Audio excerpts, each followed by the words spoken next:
You're listening to Life Check Yourself with life coach, transformational leader, and dating and relationship badass, Marni Batista. Every week, you'll get the raw truth from top experts and real people on the important life and love issues you want to know about. So if you're ready to life check yourself in your relationships, your career, and the areas of your life that matter most to you, and you're not afraid to be called out on your stuff, then you're ready for what's next. Life Check Yourself with Amy Green Smith. How to speak up for yourself without being a bitch. Ladies, welcome. Oh my gosh, I'm super excited because I'm here with Amy Green Smith, who is sweating her ass off in Charlotte, North Carolina. And I probably will be sweating my ass off because I'm parked in the damn Walmart in Tulsa, Montana. But what's really cool is that Amy is a credentialed life coach. And you're gonna love her because I think she's my soul sister from the short conversation we've had. She's a hypnotherapist, she's a speaker, she's a personal empowerment expert, and she uses her roles as coach, writer, podcaster, and speaker to move individuals to a place of radical, and you know I love that word, radical personal empowerment and self-worth. She helps people find their voice. You're going to hear about her free book, Find Your Voice Without Being a Dick. So already I know you want that. And she is highly sought out because of her uncommon style of irreverence, wisdom, and humor. Again, I dig you already. If this was your profile, Amy, I'd definitely be like, I want to go out and date her. Oh, that's awesome. That's awesome. Well, thank you so much. I'm pumped to have a conversation with you. Awesome. So I just want to talk about right away this whole idea about finding your voice, because when I am working with clients, when I'm talking to women who are considering like applying to be a client, one of the things I hear is like, I don't speak up for myself. I don't say what I want. Yeah. I don't set boundaries. And these are really strong, badass women. So talk to me about that. Why don't we do it? Well, I think if we look at a really nuclear reason and we stand back from sort of our immediate situation and we look at our biological makeup, we actually are programmed to people please in order to survive. So we've all heard of the fear response of fight, flight, freeze. And there's sort of a newer one kind of on the conversation these days, which is fawn.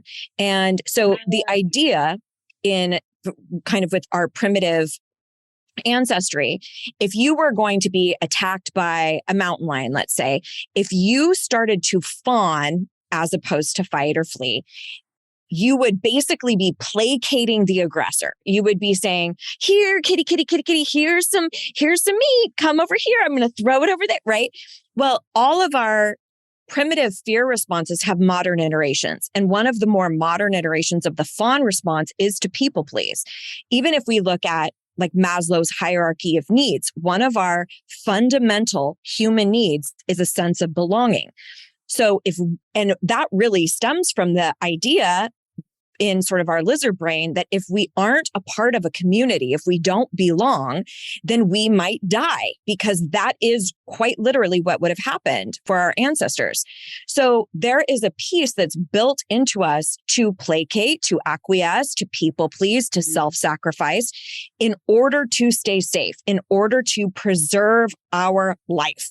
Now, from a conscious standpoint, that doesn't make a whole lot of sense. We're like, why do I keep sacrificing the things that I really want in a partner? Why do I keep letting this person walk all over me? Why do I not show up as my authentic self?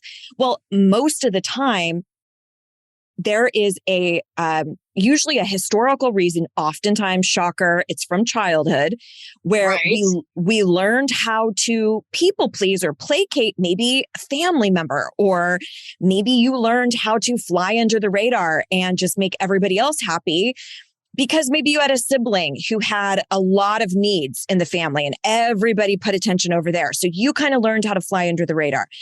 for whatever reason, we learn that that is a safe behavioral tactic. And if we don't make the conscious effort to unlearn that or to recognize, oh, I'm actually not in impending danger right now or doom. I actually can speak up for myself. I actually don't have to people please in order to stay safe in this scenario. Unless we untangle that, we continue to feed into those behavioral patterns that have kept us safe our whole life. I think this is what you said is so important. Like, if I speak, will I be left? If I speak, will I be abandoned? And if you trace it back, like way back, I mean, even thinking about epigenetics and all of that kind of stuff, right? Like, it is really, really wired into our brains.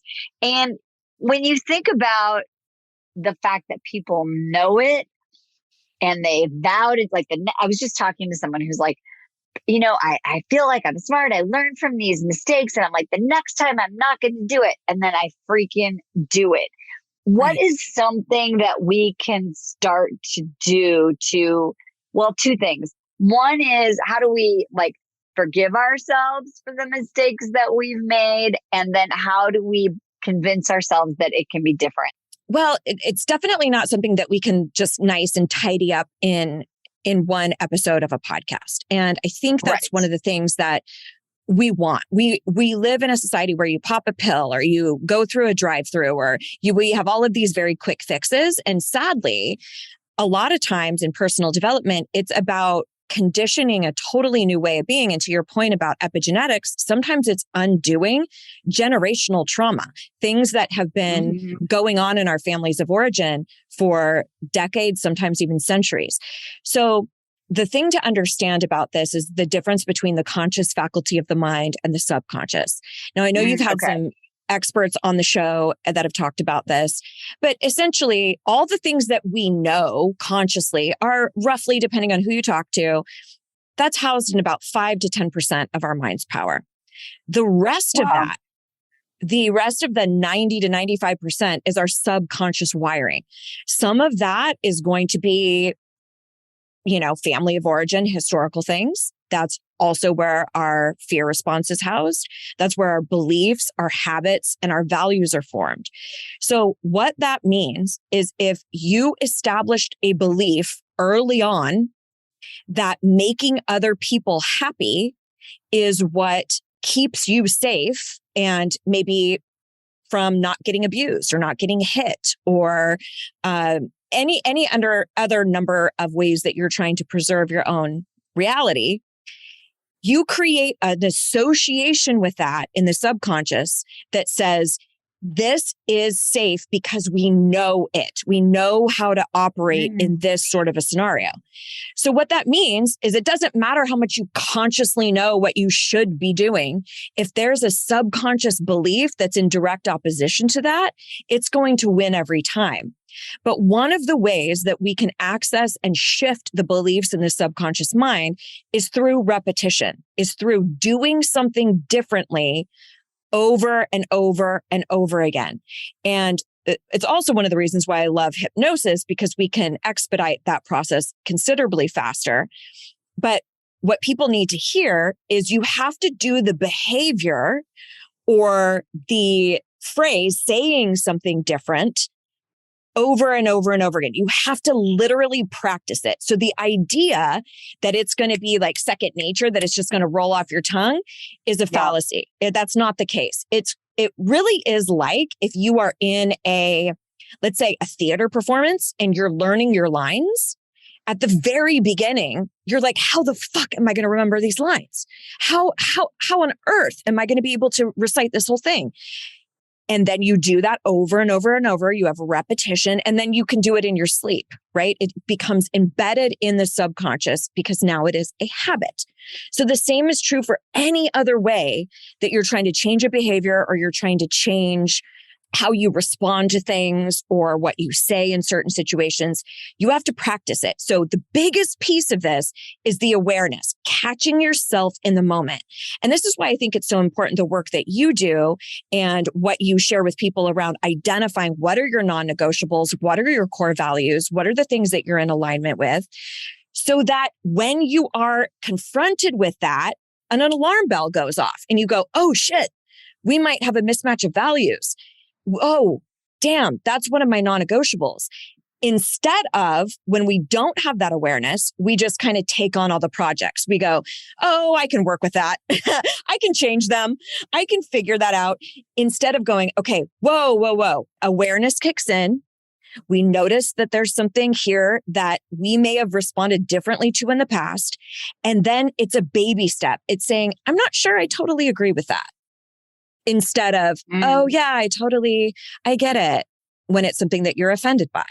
It might be just that little baby step. It doesn't mean you have to open up and have this huge TED talk about it, but it might just be one little baby step. And what I encourage people to do, especially with what you were talking about with this client, I call it declaring the do-over. What would you have done differently? And then I want you to write that out verbatim. Here's what this person said. And then here's what I want to say next time. You write out the literal script and then you stand in front of your fucking mirror and you rehearse it. Yes. Over and over and over. I love it. I love it. I love it. Before you go on, this is something really huge that I think gets lost in the listening. So I want to call it out, is what Amy is saying is action. And I just literally, if I could like hold your little cheeks in my palms and be like, listen to me, young lady. I'd be like, you can read, you can listen, you can underline, you can intellectualize, you can be aware. You have to create a change by being in action, by making a different choice. And I love that you're saying like you can prep for that by writing it out, because it seems like then it feels like safer, right? So it's like, how can you create that emotional safety? So you write it out and then you practice it. And if someone is saying, that sounds silly, or yeah, I get it, but they skip that step, what happens? What happens if you skip the doing part? Then you have a bunch of really good ideas, but you don't have the life that you really want. I like to call this hitting the mat. So it's like you can read every book available on Pilates, and you can watch every YouTube video or every video available. You can understand exactly what's happening to the abdominal muscles, but nothing is going to change in your core unless you hit the mat.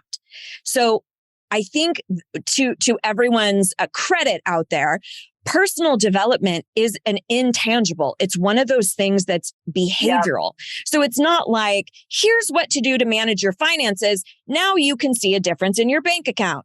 Or here's what you do to lift weights. Now you can see a difference in your strength. Personal development is all intellectual and all emotional and all spiritual. So it's one of those things that it's not as tangible. So you have to look at the action as being the piece to unlocking all these things that you know and actually making them manifest into your reality.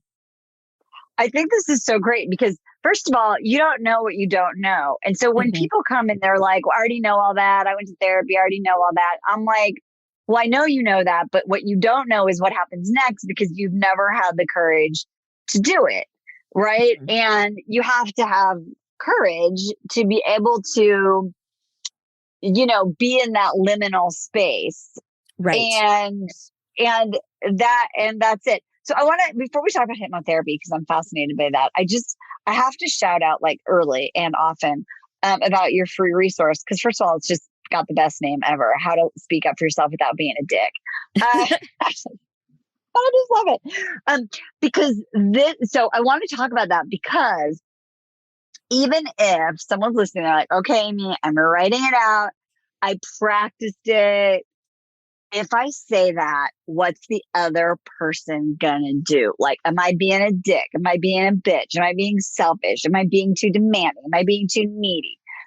how do you jump into this idea of like, what's appropriate to say and what's not? And then if you could put in like an asterisk, like, and this is how you know you're not being a dick. Like, this is like how you measure the dick factor. Yeah. What would that be? I know I asked you like 4 questions at once. So, well, let me start quickly by just saying, if you go over to my website, you get your hands on this. And basically what it is, it's an e-workbook, like Marni said, and it has 9 different challenges. So it's all about the action steps, things that you need to do to help catapult that self-worth and self-confidence. So you can find that over at amygreensmith.com. Green is without an E at the end, and I'm sure you'll have it in the show notes.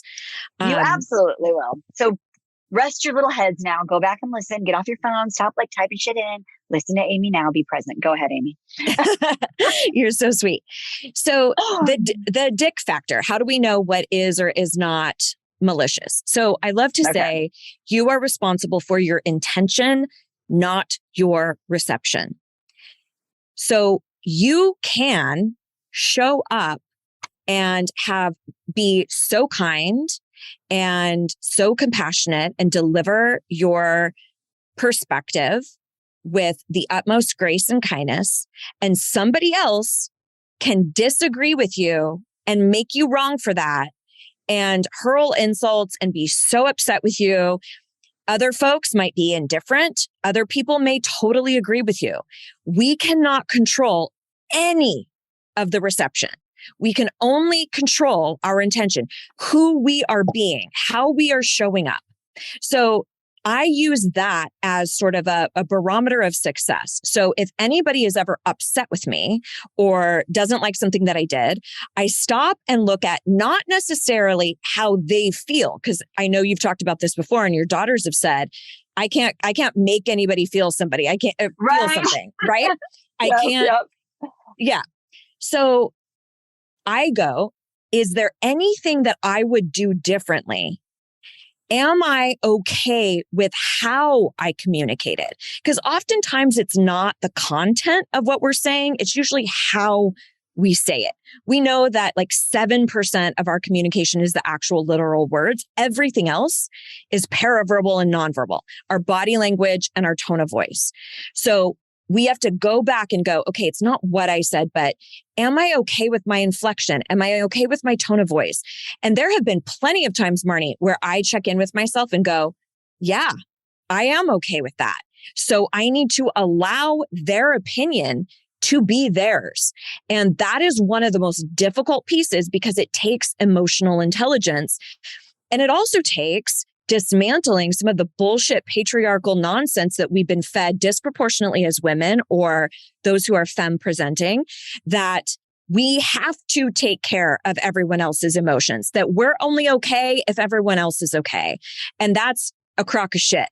So it's something that we need to really be vigilant about and aware of. So the answer to that is that we have to heighten our emotional intelligence. We have to be okay with someone else feeling something different than what we feel.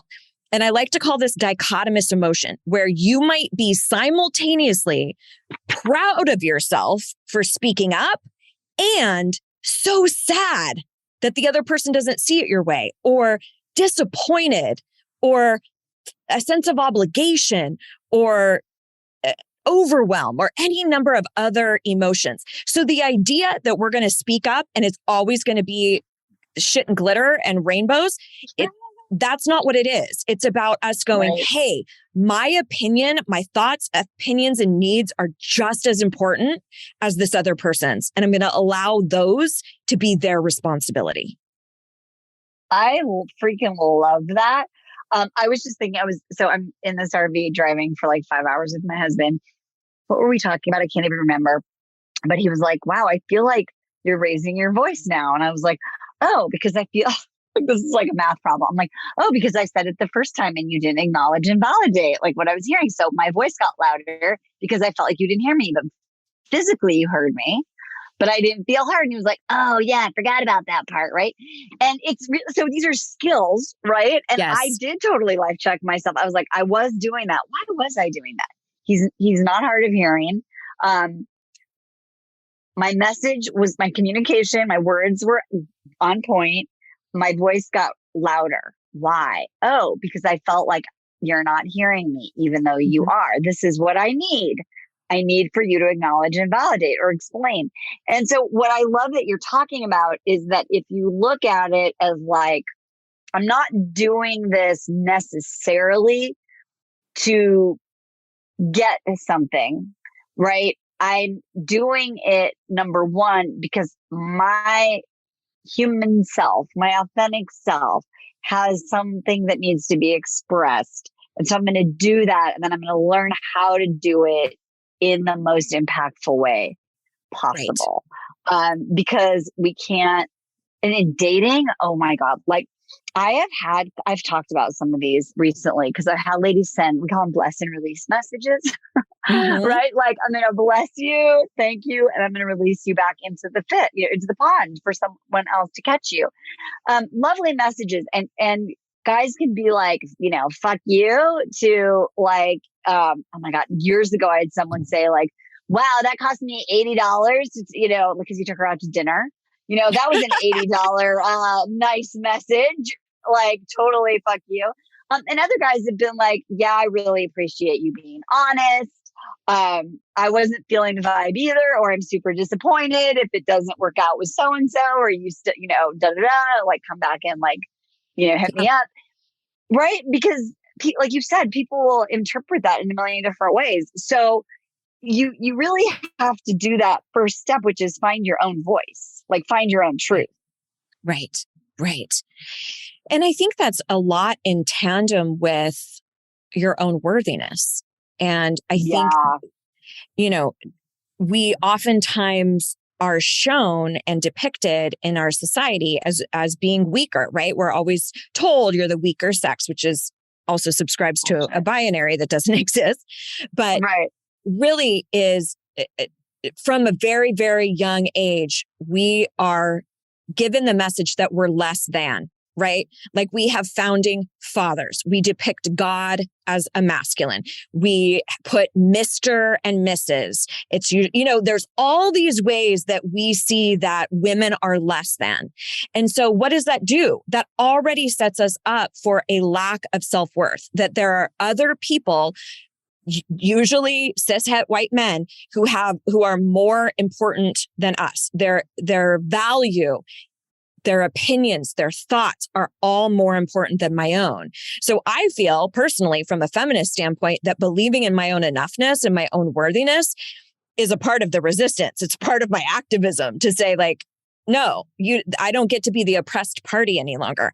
I'm standing up and saying, no, I am valuable. And that takes a lot of internal work, which is why it's so important, the work that you do, and that you're not just saying, hey, go get on a dating app. You're talking about all of these things to understand why you are wired that way, what your values are, what, your belief systems, that sort of a thing. So what you believe about your own value and your own worthiness, we have different words for it, like enoughness or do I matter? All of that is related to self-worth. You can see that directly manifested in how you engage in your relationships, not just dating, but sometimes in workplaces or with family. It's where we choose to self-sacrifice in some way, even if it's an opinion or a thought, because we're afraid to, quote, rock the boat or open up a can of worms, or, we want to sweep it under the rug. We have so many idioms in our society that just say, shut the fuck up instead of advocate for yourself. And the other piece of that is we're also told that women who do speak up are assholes. They're bitches. They're shrill. They're this, they're that. So it's why, to me, it's so imperative to embody assertiveness and grace and kindness as we communicate. You don't have to be an asshole. And in many situations, you probably deserve to be an asshole. That other person probably needs to get an earful. But the problem is when we speak out of malice and when we're more combative, right? That's the fight response. Or Yep. if we flee and run away, or we placate and people please, both of those things are us reacting to a sense of threat. We feel like we're in danger. So we revert back to whatever kept us safe. So my first item of business for everybody, whenever you speak up, is to first identify, am I physically safe in this situation? Because certain marginalized identities, like you're not, right? Like I identify as queer. If I'm out there waving a rainbow flag in a bunch of folks who are clearly anti-LGBTQ, plus I could be, my physical safety could be incredibly threatened. That might not be the time for me to speak up. That might be the time to actually people please. There are times when it's appropriate. So that's the first gauge is, okay, am I in a safe situation? And sometimes in dating situations, we're not. And you have to be really, really clear. That's why I'm a fan of the pepper spray and my little stabby kitty and like all the personal safety things like that you can take into account. I probably watch a little too much true crime, but I know, I'm like a stabby kitty. I don't even know. That's a whole other conversation. It's it basically looks like it's a little device you can hold in your hands. It looks like a cat, but the ears you can stab with it. Oh my God. Okay. I love that. Well, this is a really important piece because the details matter. And I really want everyone to hear that. Like, don't walk away from this and be like, say whatever, whenever, be aggressive versus assertive. It's like, read the room, make sure you're on your own page. And what do you think about this one too, Amy? Like, there's certain situations, I'm curious if that when it's not safe, emotionally or physically for sure, but let's talk about emotionally because sometimes it's less cut and dry for people. Are there ever times you subscribe to the audience, it will not hear this and it will create drama or escalate, for example, like with a narcissist or someone who's not playing by the rules or doesn't really seek to create a win-win or understand you. Since you're being really clear about like the container, yes, can you describe that container a little bit just so people can really get Sure. into the nitty-gritty of this? Yeah, I'm really glad that you asked this. To me, this revolves around the moniker of abuse. So a lot of times the tactics and the tools that I'll teach people around having really thoughtful, tough conversations or declining an invite or saying you don't want to see anyone, down the road, or see them again. Those sorts of conversations, that's a very, very different situation than if you are communicating with somebody who is verbally, emotionally, or physically abusive or sexually abusive. In those situations, the priority is not about your voice being heard or about getting your point across or collaboration. The point there is your safety. So in those situations, I 100% advocate for doing whatever you have to do to get out of the house, to get out of the situation, to take care of your own financial situation. Like that's a very, very different skill set. So I'm really glad that you asked that because if you're seeing, and I'll give you, I'm sure you've talked about this on the show, but a couple of indications of that is if you're continually bringing up things with a partner and they pretty much never take accountability and they always make it your fault. Like, well, if you would only do this, then I could do that. Like, well, you make me do that. Or the only reason I do that is because of how you handled this. If there's zero accountability and ownership, that's a problem. If there's a dismissal of how you feel. So when you are vulnerable and you express, hey, this is problematic to me, and then you're told you shouldn't feel that way, that's another huge red flag of like, well, that doesn't make sense to me. So I'm just going to disregard you completely and what your experience is. So there's a handful of things, obviously any extreme name calling, telling you are this, you're a bad mom, or no one's going to love you, that sort of a thing. you're in an abusive situation. And so that's not about, hey, let's sit down and try to work this out. This is, how do I get out of this situation and take care of myself and possibly children as best as I can? Yeah, love that. Okay. Oh my God. Well, first of all, I need to have you back on the show because we just barely scratching the surface. But I want to talk about just hypnotherapy, just as a Sure. as a kind of the pathway exit, so that we can leave them hanging, wanting more. But talk to me about, like, how does hypnotherapy help us then unwind all these patterns and beliefs and identities that we have in our conscious mind, that we have in our unconscious mind, that we've inherited through generations? Like, where do we start with that? Explain it to me. Sure. So I'll give you sort of a more of a scientific explanation, and then we'll look at something more practical. So as I was talking about earlier, we've got the conscious and the subconscious, right? We've got, let's say, 10% and 90%. Well, right in between those two, there's a little bit of a guard dog. Now, this guard dog is making sure that anything that you consume consciously is congruent with what's going on in your subconscious. And that guard dog is the critical factor of the mind, also known as the inner critic. So what that means is when Marni or me or somebody else tells you, like, no, you are enough, consciously, you go, okay, I am enough. And then that little guard dog goes, fuck no, you're not. Your inner critic, your self-talk goes, fuck no, you're not. Remember all this shit that happened in childhood down here in your subconscious? That doesn't, no, we're going to kick that back, which is why most of the time positive affirmations don't work for people, because that kickback is so strong. And it's saying that doesn't match with what we know down here in the sub. Nope, nope, nope. Kick it out. That's why we have that shit talking happening all the time in our minds when we try to make change. Because it goes, oh, no, we know how to people please. We know how to be a perfectionist. We know how to sell ourselves short.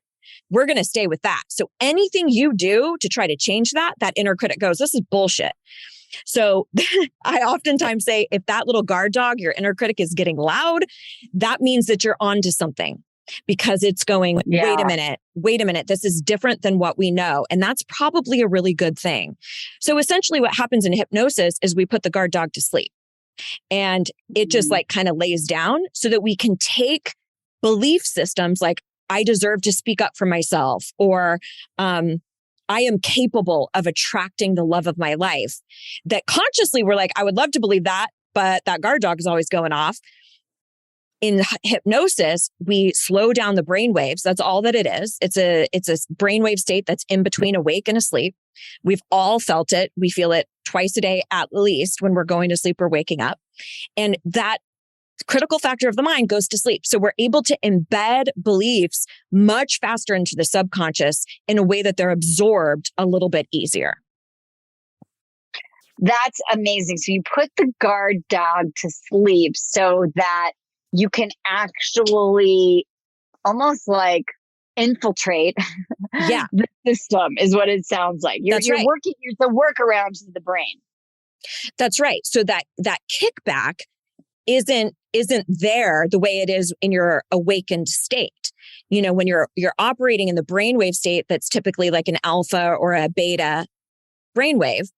We're fully conscious, and that kickback is designed to keep us safe. But when we go into theta, which is a hypnotic trance, which is, if you want to know like a real pinpointed way of what that feels like, if you've ever driven to a destination and you got where you needed to go, but you don't remember the entire trip, right? When you're like, shit, that was unsafe. You were in a hypnotic trance. Your subconscious knows exactly how to drive, where to go. It's built into your habits. But your conscious mind was thinking about what you should have said to that person in that conversation on Bumble or whatever.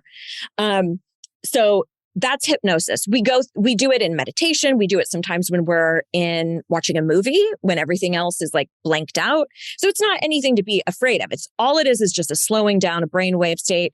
And then the next is delta, when you're completely asleep. So we just want to hit that theta wave. And that allows you to go like, oh, I am enough, or I am capable of attracting love, or I do deserve to speak up for myself. And you don't have that kickback. It's still going to take some time for it to cement in there. But it's much, much faster than trying to do it all in the conscious faculty of the mind.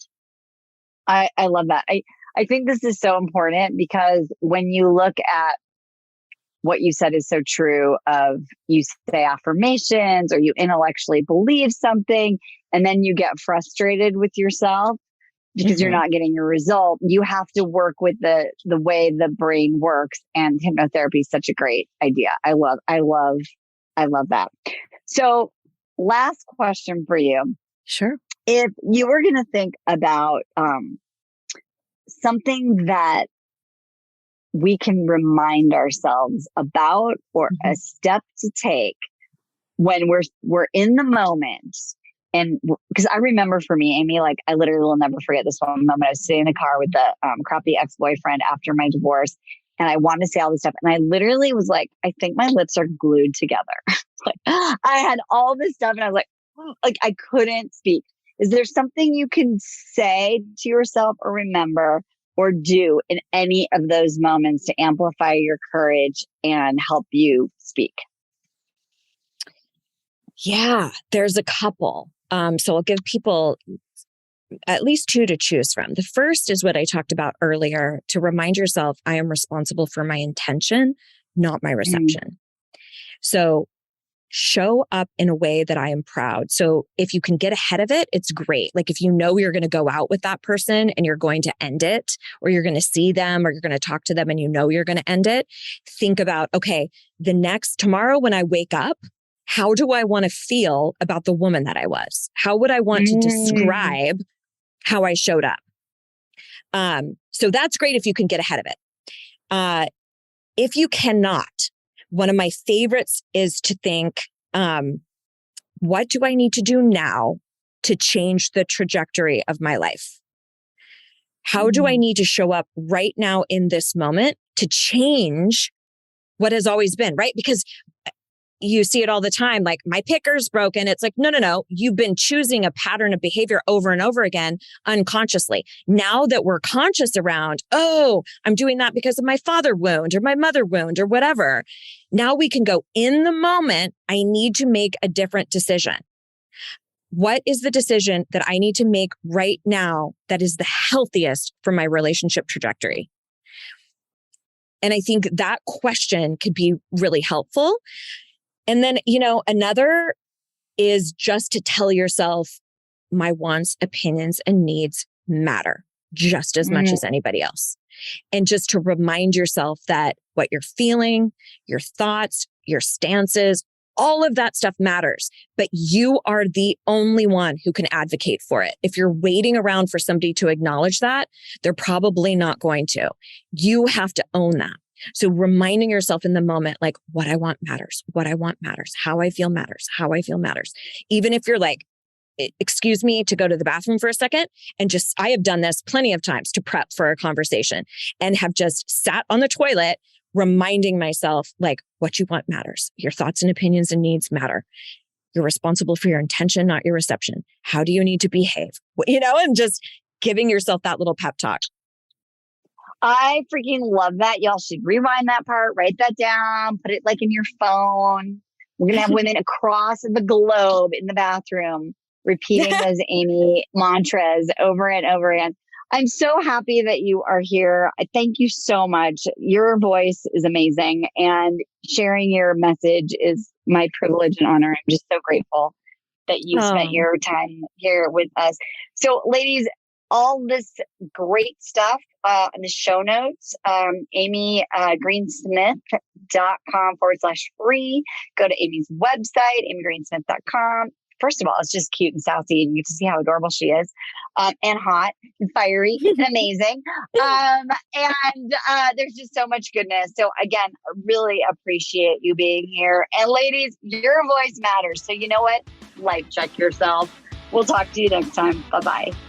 Hey, thanks for tuning into today's show. So if being in an intimate relationship in which you feel 100% seen, heard, and accepted by a high caliber man is a priority for you right now, and you're interested in seeing if you're a fit for working with me and my team at Dating with Dignity, here's what I want you to do. Just head over to DWD VIP, that's D as in dating, W, D as in dating, VIP.com, and book a call to speak with my team. We'll get on the phone with you for about 60 minutes, and you'll get crystal clear on what's stopping you from finding true love right now. We'll also take a look at what you want to create, what you want your whole life to look like when you're able to finally be fully expressed as a woman in a healthy relationship with an incredible guy. And if we can help you get from where you are right now to where you want to be, we will show you the fastest path possible that makes sense for you to do that. We help smart, successful women all over the world solve this one missing piece in their life so they can finally have it all. So to see if we can help you do the same thing, head over to DWDVIP.com. I'm Marni Batista, and let's talk soon.